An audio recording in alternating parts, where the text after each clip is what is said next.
Welcome to the Counselling Tutor Podcast, the must-listen-to podcast for students of counselling and psychotherapy. Here are your hosts, Rory Lees-Oakes and Ken Kelly. Hello, I'm Rory, and with me is Ken. How are you on this bright, sunny morning, Ken? Exceptionally well, thanks for asking, Rory. You have tuned in to the Counselling Tutor Podcast. This is episode 132. We have 3 topics that we're going to be covering today, starting off with getting an assignment referred. If you're on a formal training course where you're submitting assignments, it is probable that at some stage during your studies you're going to have that referred. We're going to be looking at what kind of feelings that can bring up, and Rory's going to be sharing some of the top reasons why assignments are getting referred and how you can avoid those. We also have our section called Check-in with CPCAB, where Rory, you spoke with Heather Price, and the topic, I believe, is speaking about how different it is when you're practicing skills in a classroom setting, maybe with a peer, and when you're out actually practicing with real clients and using those counselling skills. Yes, it's a real window into the practice-based counselling and how that is different from using skills in a classroom setting. And Heather very succinctly gives us some insights into what we may have to consider, or what students may have to consider when they're working with real clients, what they need to have in the back of their mind, that the differences may be when they're working with real clients as opposed to working with their peers in the classroom. It's a must listen to, really. It's really, really interesting topic. Thank you for that, Rory. And ending episode 132 today, we're going to be speaking about working beyond your competence. This is an important topic, whether you are a student just about to go out on the road of counselling, or if you're a qualified therapist and you've been practicing for many, many years. Your competence level, understanding what that is, and what do you do when you find yourself with a presentation that is beyond your competence level. So, good topics. Let's start off getting an assignment referred. Surely this never happens, Rory. I'm sure all our listeners are going, oh, that's never happened to me. I got every one of mine referred when I did mine. Yeah, I got a good few. I had to write mine in batches eventually. But yeah, through the course of studies, there's very few people who get assignments referred. Who don't get assignments referred. And it can bring up some real feelings of, being a failure, or not understanding, or frustration, or anger, because people put a lot of effort. Even the ones that I've marked and referred, I acknowledge that people have put a lot of effort into them, even if they haven't hit the dreaded criteria. So I think the first thing is to normalize the idea that at some point you will get an assignment referred, because unless you're used to academic writing, or are really fortunate in really understanding what the criteria is asking of you, at some point you may get a referral.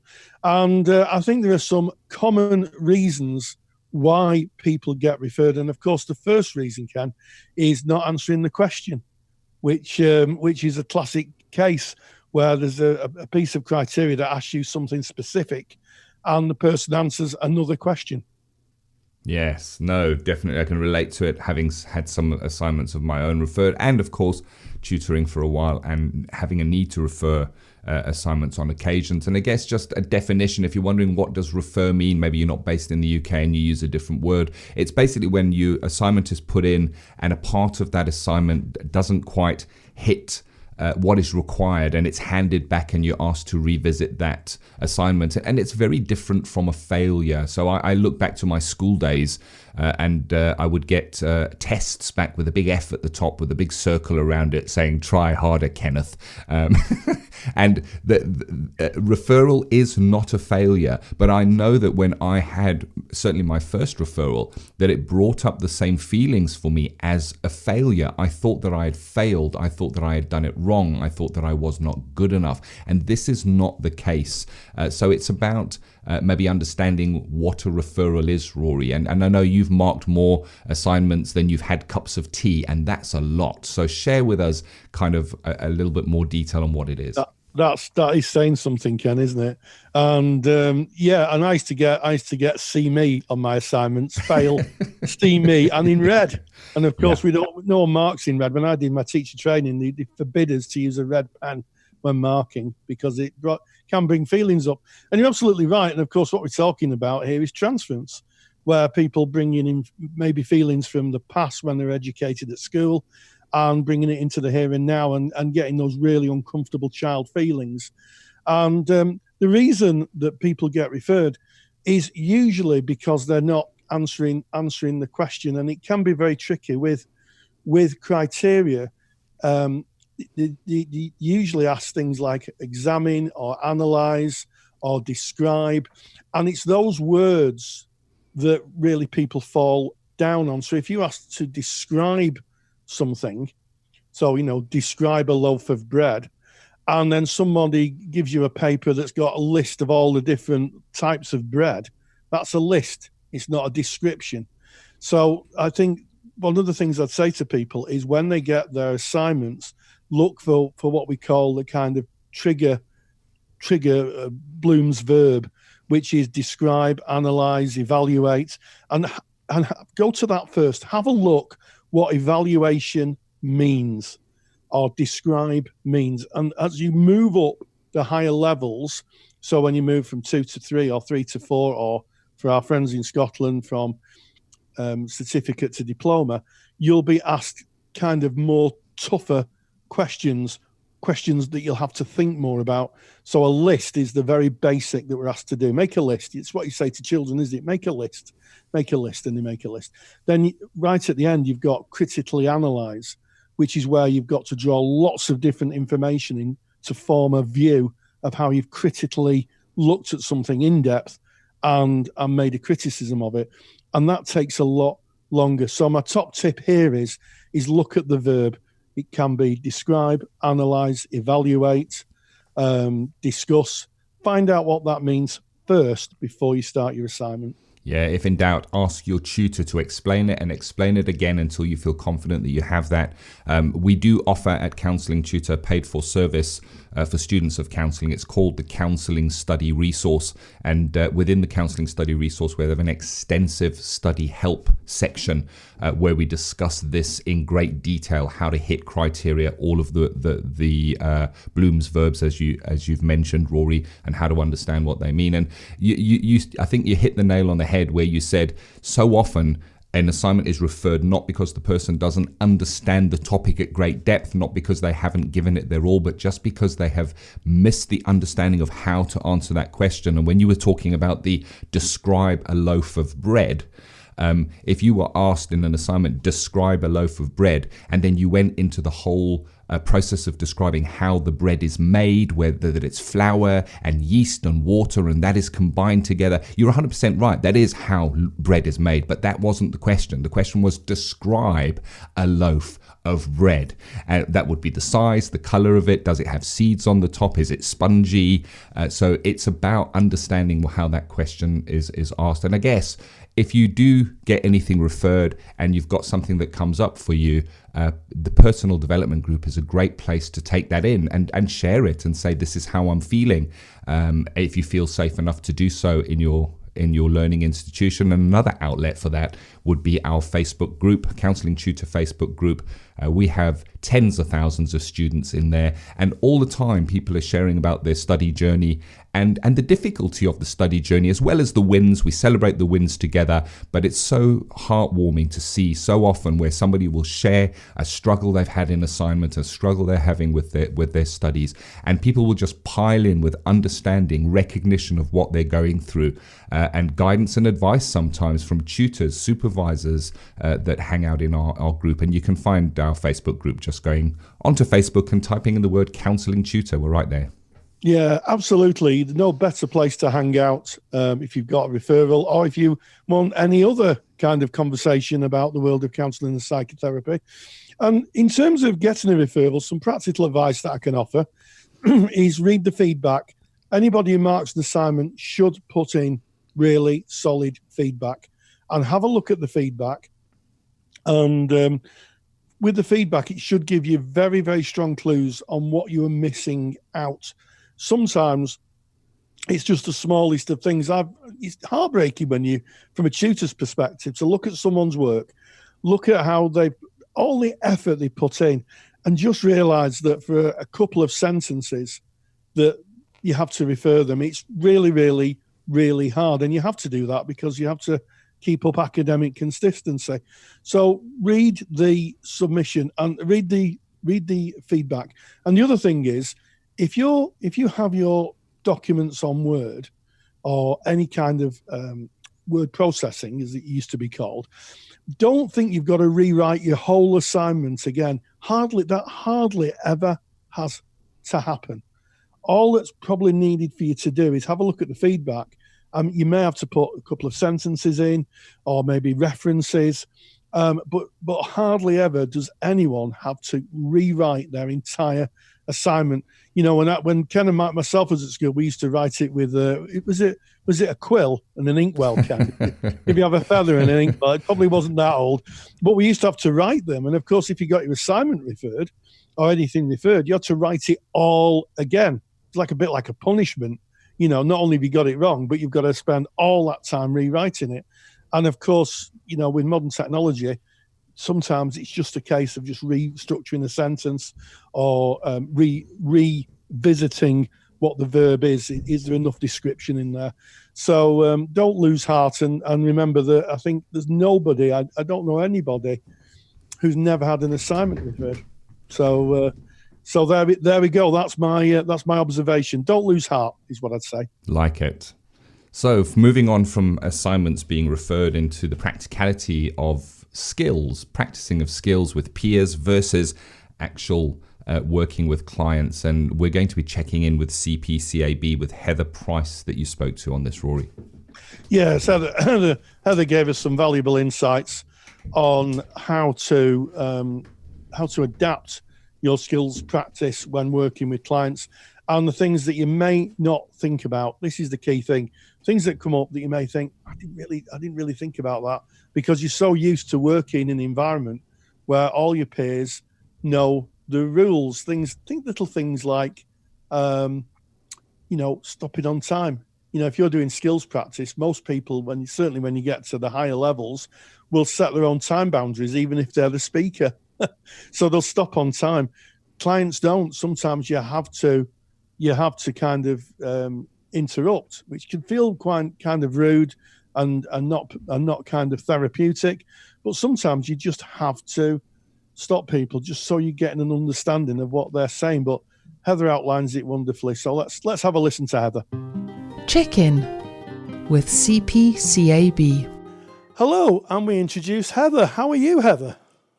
I'm very good, Rory. How are you? I'm very, very well, thank you. Very well indeed. Good.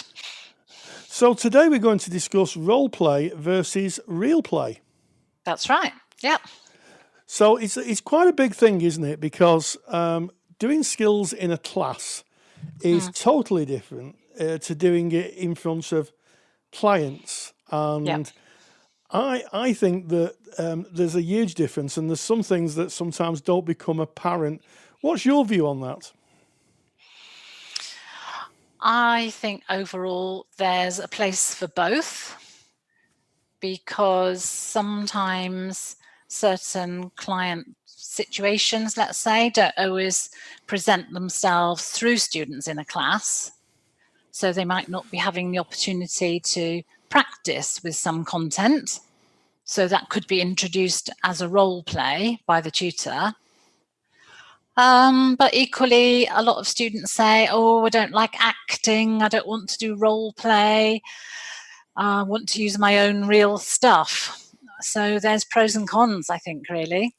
Yeah, so if we take the kind of role play where a tutor may kind of set a scenario that someone has to work with, I guess they can be useful. It can prepare people for scenarios they might not have in class, such as someone not being quiet, or someone who keeps changing the subject, or someone who's maybe a bit rude.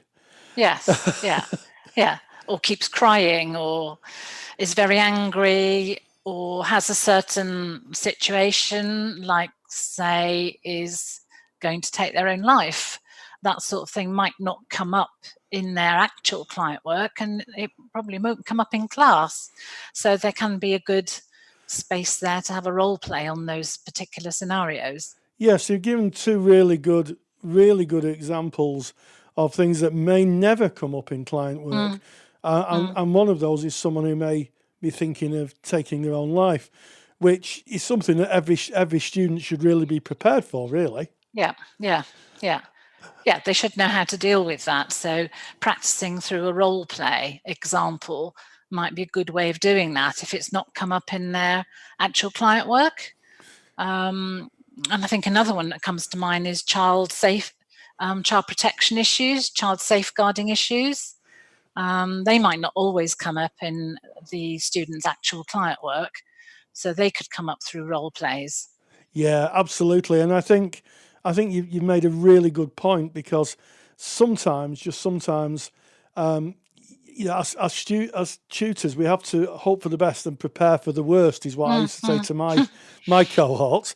And occasionally part of that is to look at really the worst case scenarios. And you've given two real worst case scenarios: a child protection issue, someone who may be taking their own life.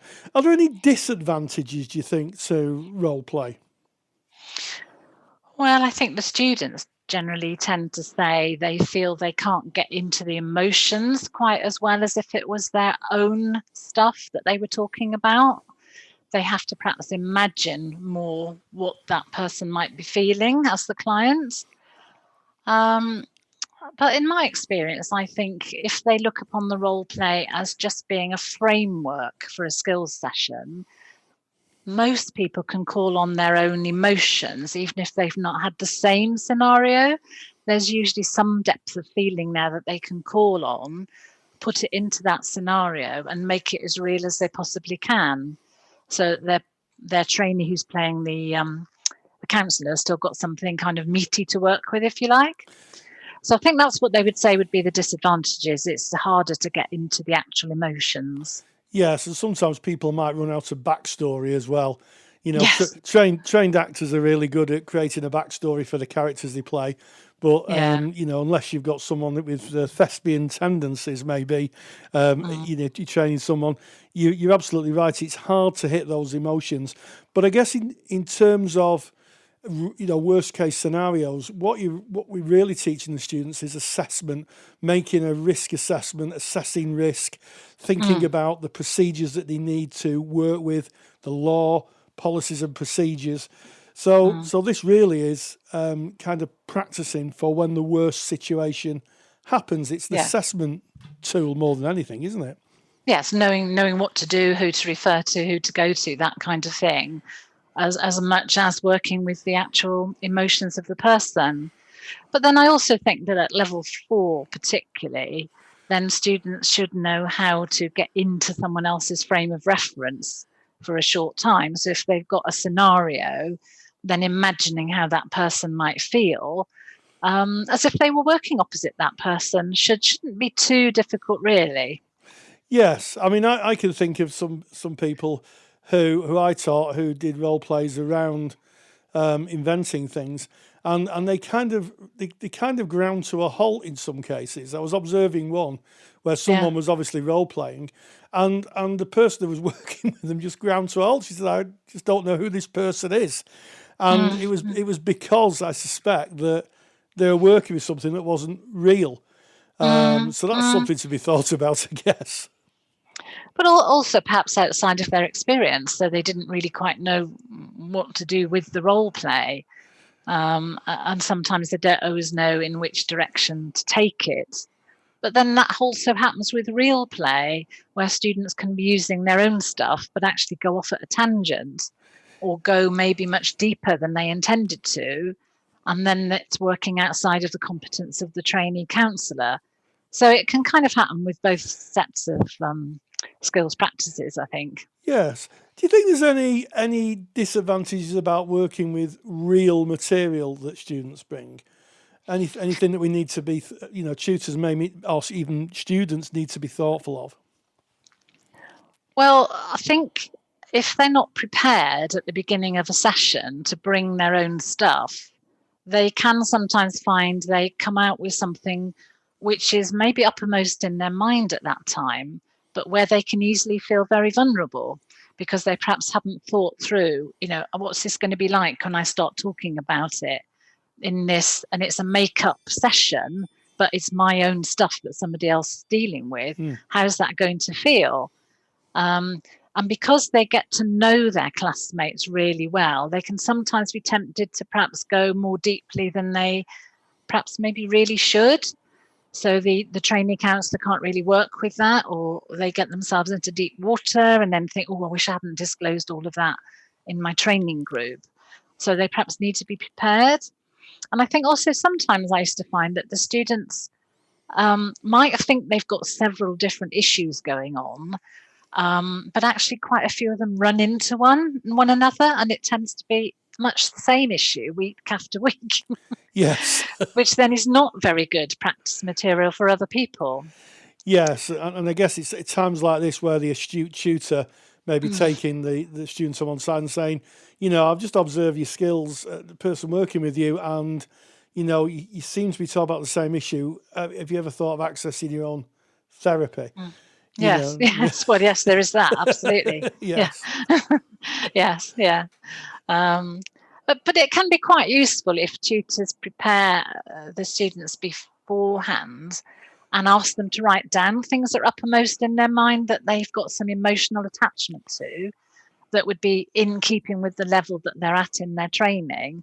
Just jot them down and keep a list. And then when they've used something, they cross it off the list. When something else occurs in their life, they can add it to the list. So they've always got a kind of rolling list, the rolling stock of things they might talk about. Yes, and I can hear the scribbling of pens because we do have a lot of listeners who are tutors, and I'm sure I can hear, ooh, that's a good idea, right, and it is a great idea, and of course I think any skills practice, be it a role play or working with someone's real emotions, needs to be fitted in some form of a contract that's usually done as a class contract at the beginning, or maybe a contract between the person who's listening and the person who's speaking. Yeah, because sometimes the students will say, well, I don't mind this triad hearing my personal stuff and what's going on for me. So that's the counsellor and maybe an observer, but I don't actually want this to go out to the rest of the group. And so you're right, to make contracts in that way can be a very useful thing to do. Yeah, it's fascinating, isn't it? The different forms of skills practice. One, as we open with, which is a rehearsed one, where you can use it to really help students overcome worst case scenarios and hurdles, and to get them to think on the feet a bit, and to think just outside of maybe the theory. They may have to do some administrative tasks or may have to alert someone, and also working with the real material with someone, again, about how much people are opened up, how safe they are, where they left. It's an interesting process. Yes, it is. Yeah, I mean both things, real play and role play, are both interesting things to use at different times, I think, and maybe it's for tutors not to be afraid of using both of them in equal measure, and particularly nearer to where the students are doing their external assessment, which at level 4 is going to be a role play, so that they are prepared for that when they've perhaps been spending some months up until then working with real clients where it is very different. And it is a little bit of an exam technique, but if the tutor has used role play all the way through and at levels 2 and 3 as well, then it's not going to be a completely alien thing. Yeah, so the message really is a good mixture of role play and working with someone, with real emotions is very useful. And it starts really at the earlier levels and goes all the way through the levels right up to level 4. So Heather, thank you so much for sharing that really valuable insight about role play and real play. Thank you. Thank you very much. Check-in with CPCAB is proudly sponsored by CPCAB, the only awarding body run by counsellors for counsellors. To learn more about CPCAB qualifications and to get more detailed information on today's podcast topic, visit cpcab.co.uk. Well, as always, just so useful. Just listening to Heather just reminds me of just the transition that we have to make as students from working in a classroom with skills to the real world of work. And talking about the real world of client work, you see what I did there? What I did there was linking into things that can happen, and that's sometimes working beyond your competence. Now, if you're a student counsellor, almost certainly you will be seeing clients that have been screened by someone. Someone will have done an assessment, assess the client, and they'll be allocated to a student depending on their experience. That's how it should be done. But even with that kind of assessment, and certainly for someone like myself who's in private practice, who assesses clients myself, sometimes you can work with a client. The initial assessment is, yes, I can work with that. And then all of a sudden, the client discloses something and you realize that maybe you may be out of your depth. So what do you do? And more to the point, what kind of ethical protocols do you need to consider when you're making that decision? And so the first thing I would say is that you need to understand your ethical framework. You need to have that embedded in your practice, depending on which ethical board you're with, but you need to understand what your ethics tell you. And also, there is no shame whatsoever in thinking, I don't think that my knowledge base extends as far, or my practice experience can support this client. I've had it in my practice where I've worked with clients where I've identified that they really do need a different form of help. And in that case, it was a case of really, really thinking about how best to support the client, and also not just to say to the client midstream, I just don't think I can help you. I think your problems are far too big for me to deal with. That's absolutely what we'd never, ever do. If we have to refer on, we always say, I think my level of skill is probably isn't what you need. You need to work with another professional who has a different kind of skill set to help you, and to have some kind of referral process already in place. So, it could be referring to a GP, it could be referring to a colleague, it could be referring to another service. But absolutely, before you make any form of referral or speak with the clients about this, you need some kind of solution for them or some kind of signposting. It's not good enough just to say to them, well, I think my skill set really doesn't match what's going on for you.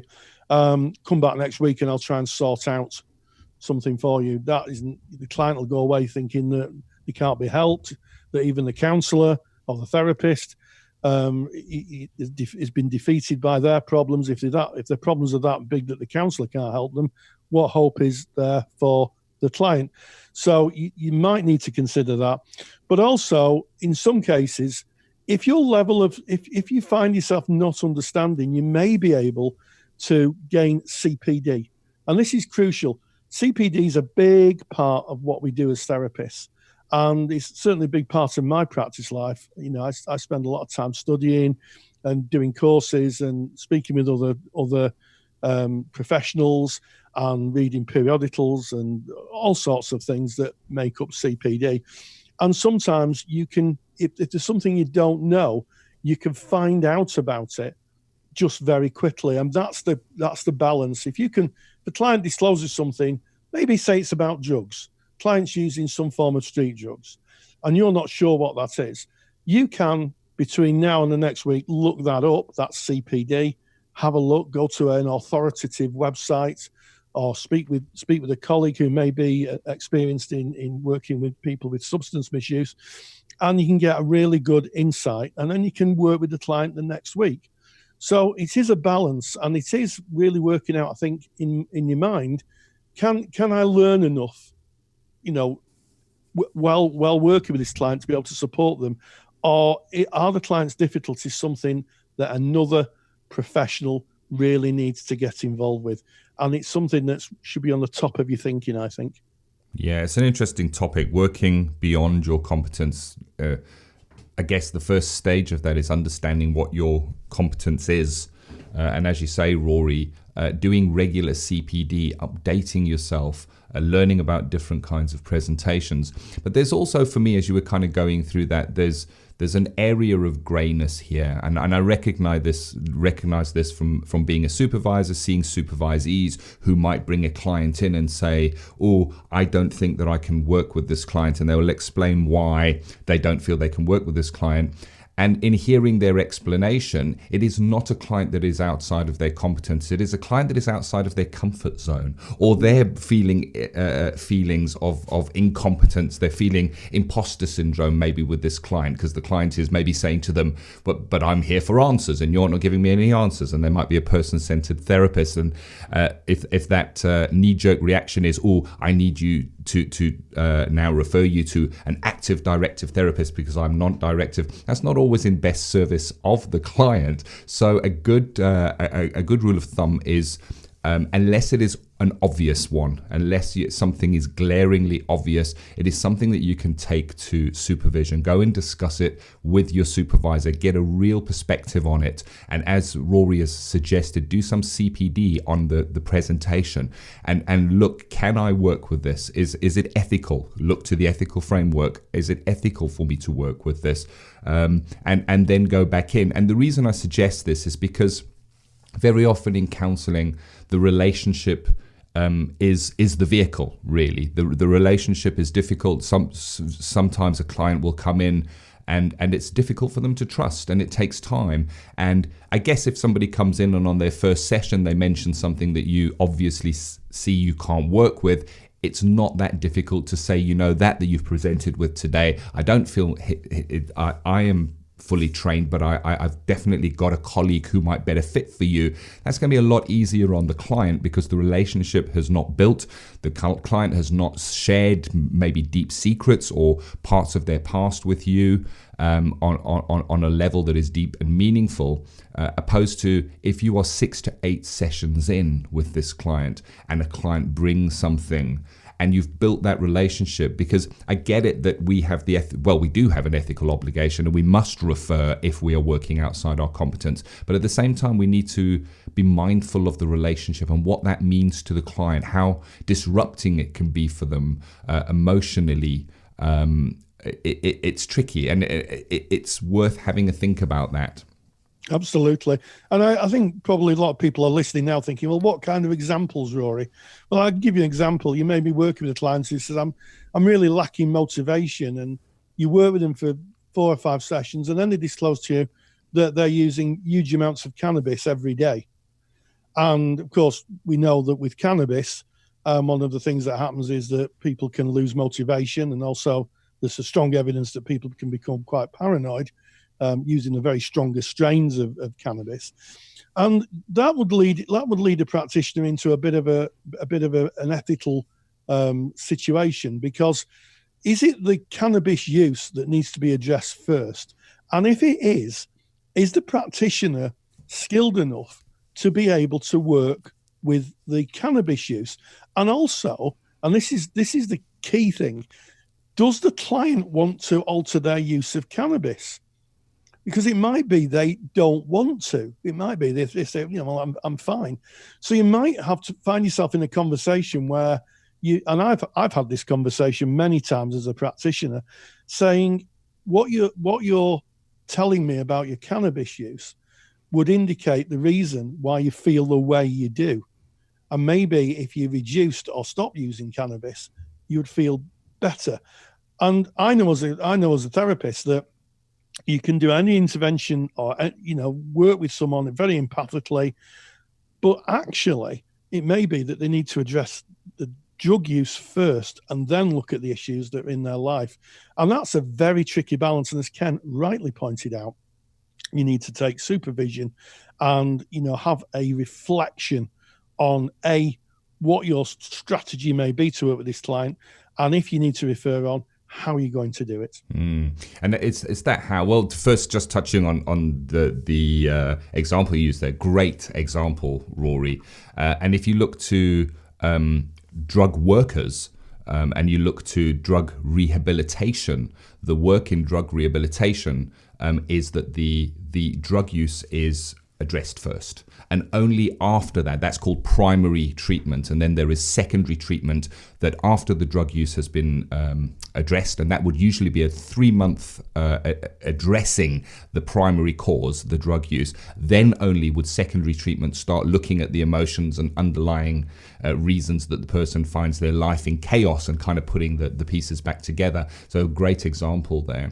And it's that how do you do that? You know, if you find that you're deep in a relationship, that the relationship is built, you find yourself suddenly working beyond your competence, how do you do that? And I've had a number of times in my own practice where I've needed to do that, and I got some great advice from my supervisor. Again, that just shows the importance of taking it to supervision. And what you can do, and you can, if appropriate, recontract with the client to handhold rather than work therapeutically during the transition phase. And the reason I say that is very often, if you make a referral to another service or another practitioner, they may have a waiting list. There may be a waiting time. The person seeing you may already have had to go through some kind of a waiting list or a waiting time before getting to you. That can be weeks or months, depending on how you work and the setting you're working in. And if you then have a situation where you need to refer them on and they've now got another 3 months that they have to sit without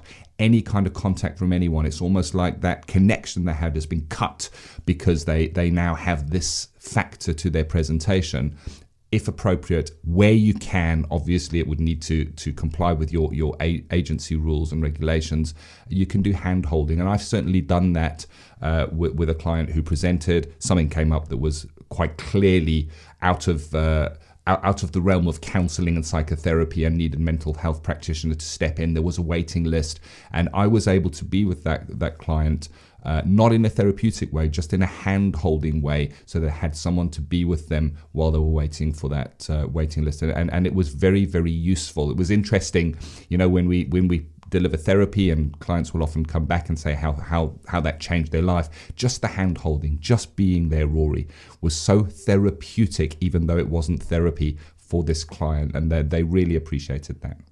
Yeah, you may, again, another great point, Ken, because sometimes, this, what they call pre-contemplation in CBT, where someone's thinking about thinking, just to have someone supporting them through that phase so they can go and get the treatment that they may need or they may want, can be very useful. So yes, there is a role for therapy, but you do have to be very, very thoughtful that if you've contracted with someone around a particular presentation, and that presentation is driven by something other, an external factor such as alcohol or drugs, or maybe a generic mental health difficulty, that you think about referring them to a qualified practitioner. And to help you out with that, there's a handout that you can click on. And you can click on that handout. And if you want that handout, it's available for you now. It's go to our website, counsellingtutor.com, find the website, the podcast tab, click on that. And if you hit podcast 132, which is this podcast, it's there for you. Just click on it and we'll download that into your inbox. Some observations about working within your competence. And what a great podcast. I've really enjoyed this one. We talked about what happens when you get your assignment referred and how you may be able to work through that and, just see the light at the end of the tunnel. In checking with CPCAB, we talked about the transition from using skills in the classroom to using the skills in a real world situation and how those differences can be really, really stark. And then finally, we talked about working within your competence, making sure that when you're working with a client, you're competent, you're ethical, and also you're offering the very best possible service to them. And as always, stay grounded and stay safe. Take the stress out of your counselling studies and get the support of Rory and I by joining us in the Counselling Study Resource. Counselling Study Resource, or CSR for short, is the world's most comprehensive assignment guidance and study support resource for students just like you of counselling and psychotherapy. See how Counselling Study Resource can help you. Visit counsellingtutor.com. That's counsellingtutor.com. Thank you for listening to the Counselling Tutor Podcast. Find the show notes for this episode on our website at www.counsellingtutor.com.